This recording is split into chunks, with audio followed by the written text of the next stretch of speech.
Bonjour, moi c'est Onésime Tchabi, je suis chef d'entreprise et l'une de nos entreprises Majesty a le privilège de représenter un fabricant de renom, Medispec, qui développe des solutions de traitement du dysfonctionnement érectile par la méthode du shockwave extracorporel.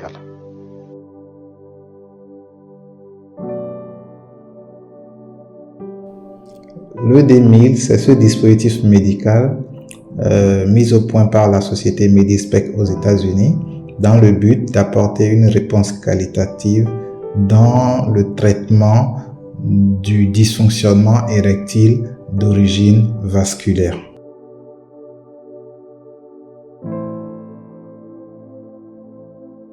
Non, pas du tout. La thérapie avec le D1000 ne fait pas mal. C'est un peu comme si vous me demandez si vous faites une échographie, si ça fait mal. Non, pas du tout. C'est indolore, c'est pas une chirurgie. Et c'est important de comprendre que c'est une technologie aussi, ou c'est une méthode totalement non invasive. Non invasive parce que c'est pas une injection, il n'y a aucune intrusion dans l'organisme. Non, il y a juste un applicateur qu'on met juste sur la peau et on applique le nombre de chocs qu'on aurait souhaité le faire. Donc, contrairement à plusieurs autres méthodes, la thérapie par onde de choc extracorporelle utilisée par le D1000 n'est pas du tout douloureuse, pas du tout. Le patient ne sent même pas qu'il est en train de subir un traitement.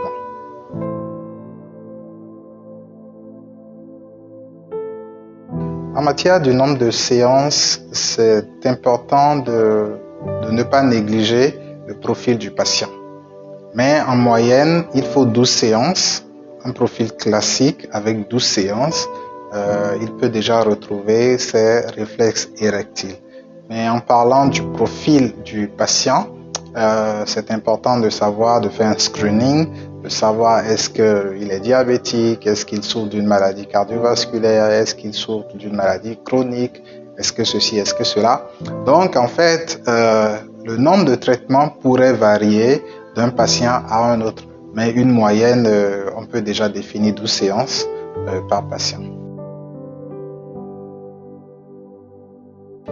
La thérapie extracorporelle par onde de choc, c'est destiné beaucoup plus pour des patients dont les causes sont d'origine vasculaire. Parce qu'il faut préciser que le dysfonctionnement érectile peut avoir beaucoup de causes, pourrait avoir beaucoup de causes. Et il faut que l'urologue, il faut que le soignant, le médecin, vous consulte, vous examine, prescrive un bilan pour pouvoir dire, OK, ça voici son origine, voici telle autre origine. Mais si l'origine est prouvée, si l'origine est vasculaire, le D1000 va pouvoir résorber cette cause.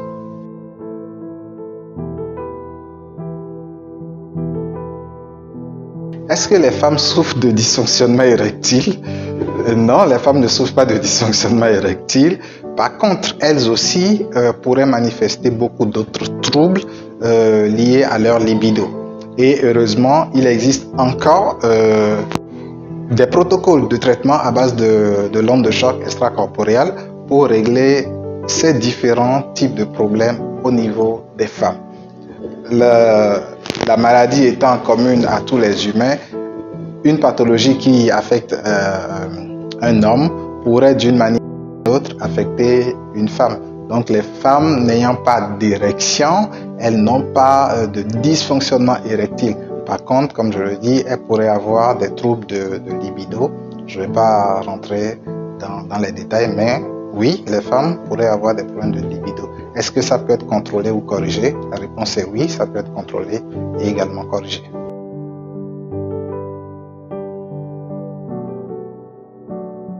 Le traitement par onde de choc extracorporelle pourra éventuellement remplacer les médicaments, mais il faut comprendre que tout dépend du profil du patient. Si par exemple le patient ne répondait pas du tout aux médicaments, c'est-à-dire que malgré ses prises de médicaments, il n'arrivait pas à obtenir une érection, le traitement va lui permettre de répondre maintenant, même avec une toute petite dose de médicaments, il va pouvoir répondre, ou même selon le cas, sans aucun médicament.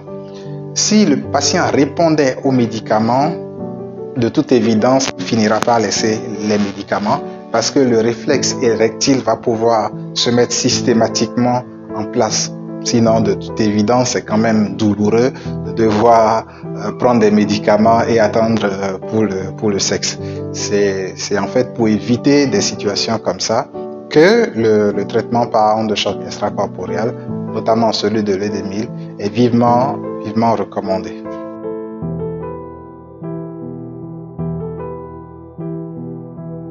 Bien sûr qu'il y a une différence entre la thérapie de l'ED1000 et les autres types de traitements.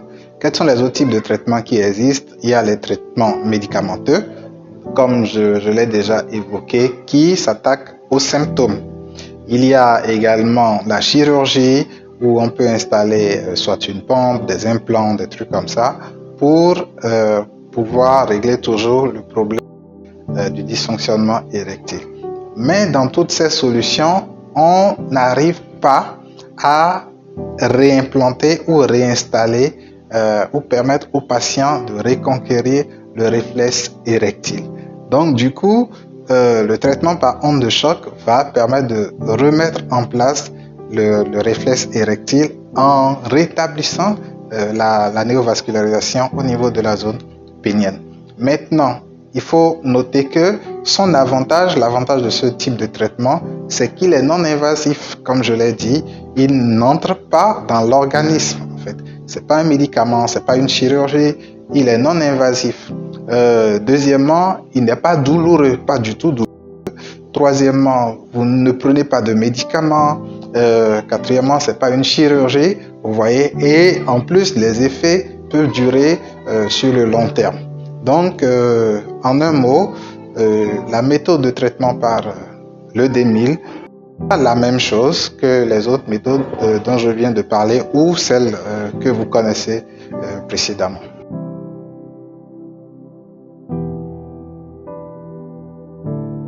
Ok, le traitement en lui-même se déroule de manière totalement simple.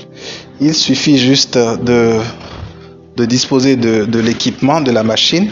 Et comme je l'ai déjà évoqué, c'est un dispositif médical. Donc, il faut un personnel médical pour le manipuler, surtout pour la sécurité du patient. Okay? Bien qu'il soit relativement simple, c'est important d'être formé sur comment le manœuvrer.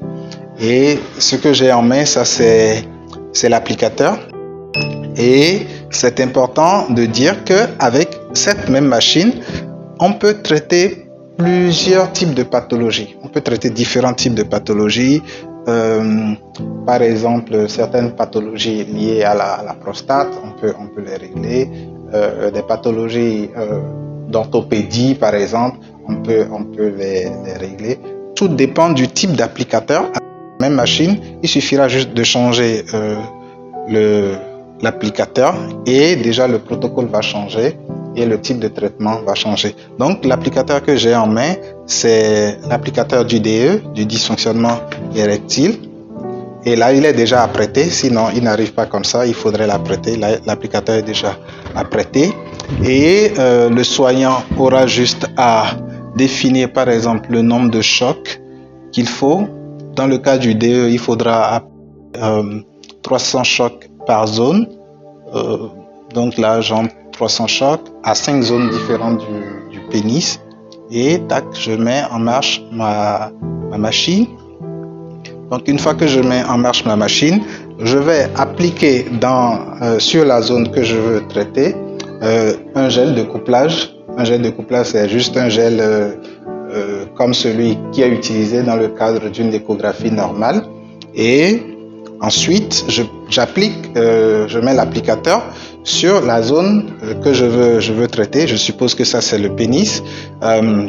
J'applique juste au niveau où je veux traiter et puis je démarre le traitement. Donc au bout du nombre de chocs que j'aurai défini, la machine va s'arrêter automatiquement et je vais passer à une autre zone. Donc l'un dans l'autre, ce mécanisme que je viens de décrire n'excède pas 30 minutes selon le protocole que l'on désire ou qu'on a choisi de mettre en place.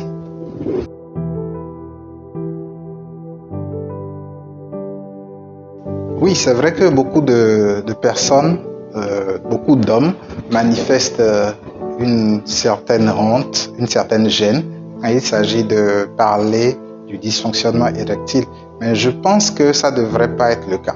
Parce que le dysfonctionnement érectile, il est une maladie comme toutes les autres. Si vous souffrez d'un palud, je ne pense pas que vous avez honte à en parler avec votre médecin. Si vous avez des douleurs dans le ventre, je ne pense pas que vous avez honte de ça. Donc, de la même manière, on ne devrait pas en avoir honte.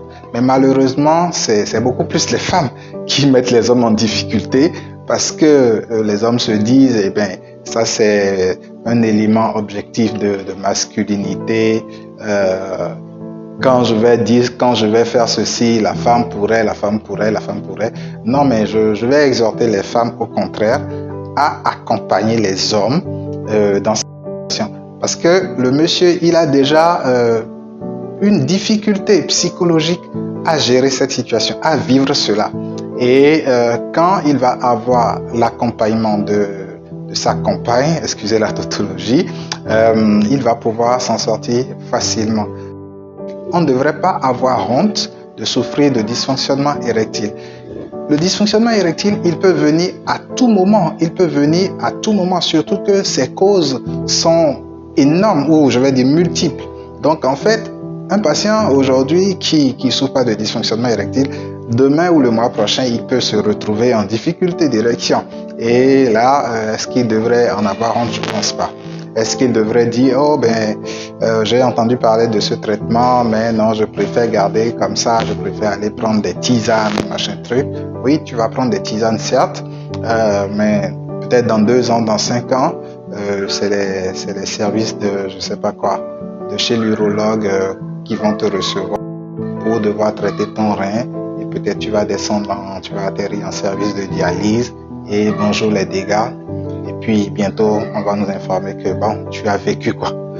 C'est pas ce que nous souhaitons. Donc vraiment, c'est important de dédramatiser, de démystifier ce mal, cette maladie et de permettre aux gens de vivre vraiment leur vie. De leur permettre de comprendre que c'est une maladie comme toutes les autres et heureusement, elle peut être traitée. C'est pas une maladie chronique.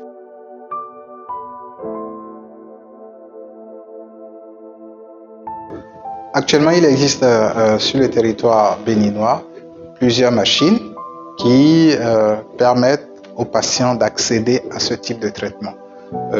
Si vous en avez besoin, vous n'aurez juste qu'à nous contacter et nous allons pouvoir vous orienter vers un centre qui va pouvoir vous aider ou vous assister dans la démarche du traitement.